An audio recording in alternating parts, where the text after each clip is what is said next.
Agora, a gente precisa falar sobre a eleição venezuelana. Você vai me perguntar, isso ainda repercute?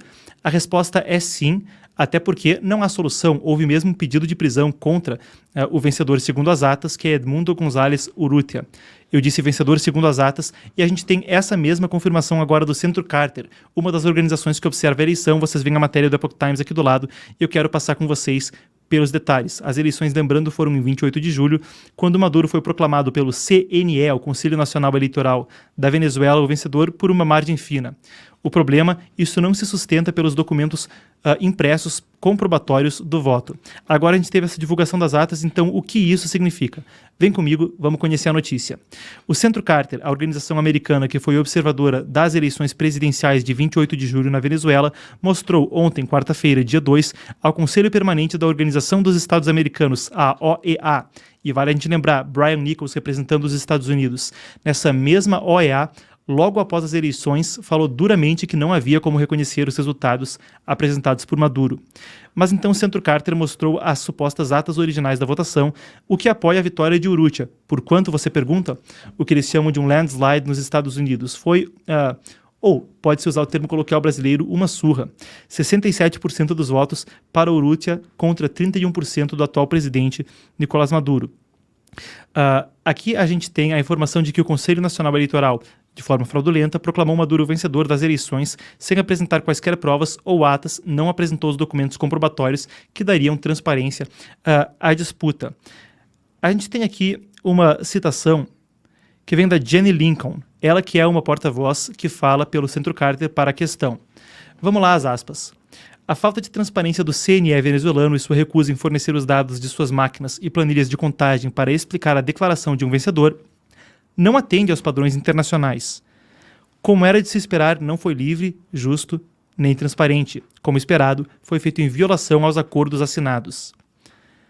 O Centro Carter e uma pequena delegação das Nações Unidas, aqui informação da reportagem ainda, foram as únicas entidades autorizadas a enviar representantes eleitorais independentes para observar o processo de votação na Venezuela em 28 de julho. E vale a gente lembrar que, de última hora, muitos dos observadores que iriam passaram a não ter essa permissão, o acordo caiu por terra e não foram. Acabou só o Centro Carter e uma pequena delegação da ONU. O Centro Carter agora traz essa informação.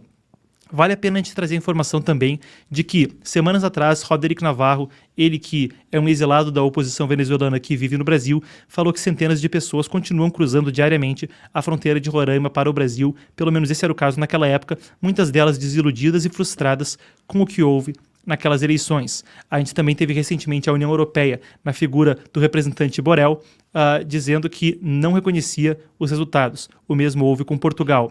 Recentemente, o presidente brasileiro Luiz Inácio Lula da Silva esteve no México para a posse da nova presidente Cláudia Sheinbaum, ela que é do partido Morena e a sucessora do presidente anterior, o AMLO, Andrés Manuel López Obrador, que, claro, é uma articulação política que tem uma proximidade histórica com o PT e com Lula.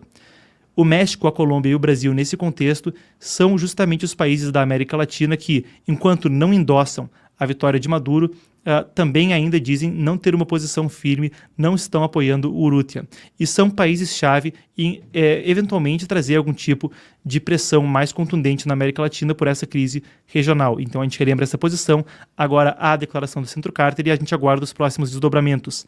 É uma situação curiosa e uma situação, talvez curiosa não seja a palavra, mas trágica, conforme o regime de Maduro, que tem sanções por relatadas e comprovadas violações de direitos humanos, é um regime que recebeu mesmo um indiciamento do Departamento de Justiça dos Estados Unidos por narcotráfico, e isso é bem documentado, o narcotráfico perpetrado pelo regime venezuelano em conluio com outras organizações criminosas. É uma ditadura que se calcifica no poder sem vista de quando poderá acabar. A gente continua monitorando a situação e, independentemente de posição política, torcendo pelo bem-estar do querido povo venezuelano, povo irmão do nosso país.